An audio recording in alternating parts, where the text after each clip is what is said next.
What's going on, guys? This is a channel about Nietzsche and his writings. And let me preface that by saying I'm just a novice. I'm no expert.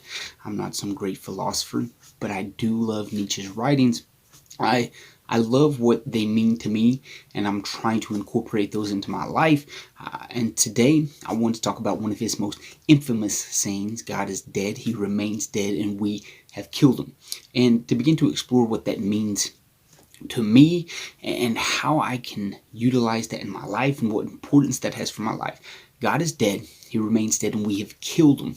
And while Nietzsche is a definite atheist, I don't think he's applauding the death of God.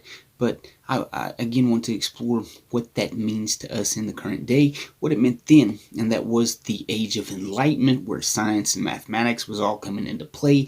Christianity was kind of displaced with these new ideas and these newfound explorations.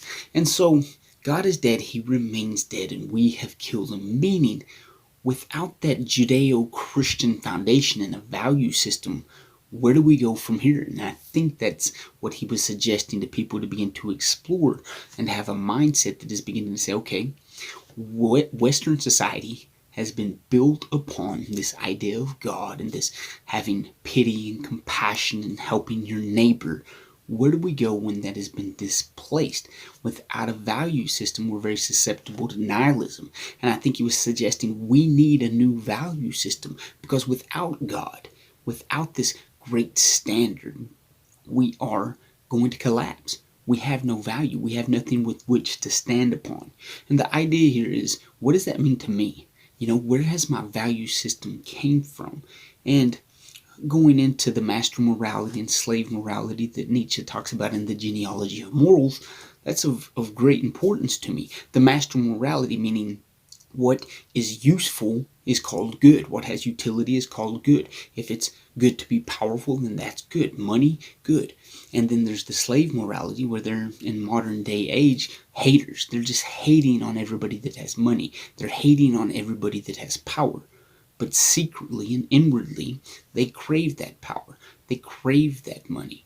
And I don't know about you, but I've been in that same position where I'm secretly envious and hating on someone for the podium that they stand upon, in which I would want to be there. But outwardly, I'm chopping them down, saying that they got money because they cheated, and, oh, I don't need money, I don't need power. But secretly, I want that. And so what does God is dead, He remains dead, and we have killed him mean to me?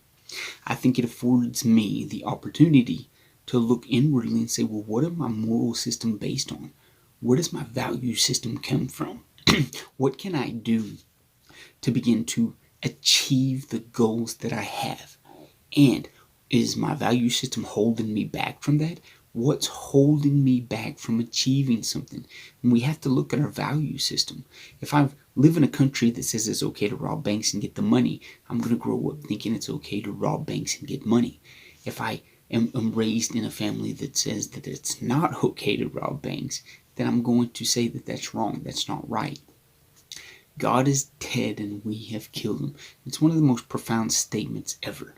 And again, Nietzsche was atheist, so he's not trying to really bring in a religious tone here. He's saying that the highest standard that the Western society is held on to, and the values that came from that, and that moral compass that is passing away. Now, what can we do to replace that? And Nietzsche has this idea of the Übermensch, that we can rise to higher levels in that lofty ideal. But how are we going to get there when all that we know is being displaced? God is dead and we have killed him. And at the end of that passage, he says that must we become gods ourselves to kind of remedy the situation? And I think that's the motive here. What can we do to become the highest ideal? What can we do to have a higher value system? And that statement gives us that opportunity to begin to explore that. What ideal can you begin to be possessed by and possess that's going to get you towards your goals? Are you held back by a value system that's really not giving you the full opportunity to rise to your full potential? Or are you being possessed by a value system, that Übermensch master morality idea that's moving you forward and propelling you to the place that you want to be, that you know you can be.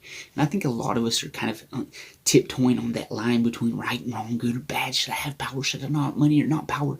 And we get confused by all the bullshit. Nietzsche's statement, God is dead, gives us that place to stand on and begin to look out at the horizon and say, okay, who am I? Who do I want to be? What do I have to do to get there? What's been holding me back from achieving my goals? Can I become that godlike person that begins to create my own value system? Is it possible to create a value system?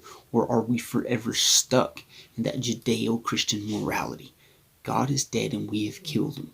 Can we overcome that by holding on to a standard? Can we overcome that by creating a standard? Can we create our own good? Or are we forever stuck in our wrong and our right based on a value system that was created thousands of years ago?